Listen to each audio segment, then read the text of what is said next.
شهر رمضان الذي أنزل فيه القرآن هدى للناس وبينات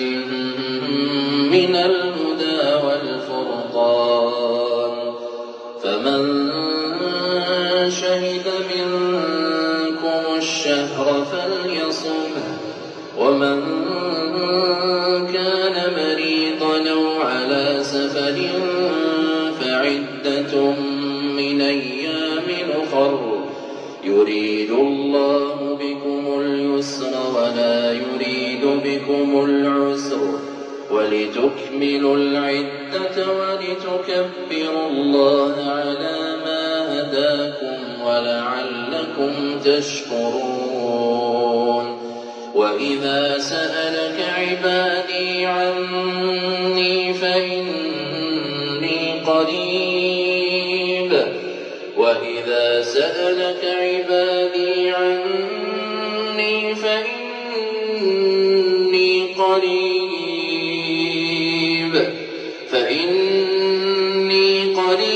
نجيب دعوة الداعي إذا دعان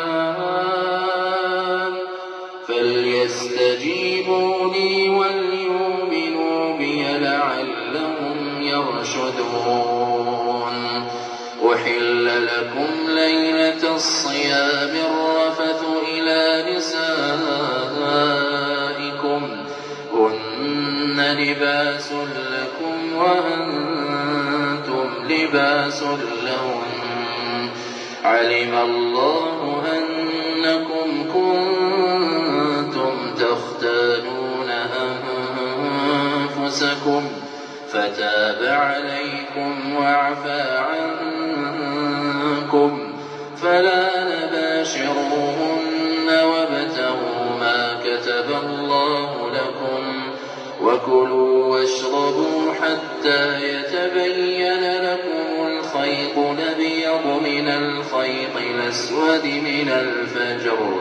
ثم أتموا الصيام إلى الليل ولا تباشروهن وأنتم عاكفون في المساجد تلك حدود الله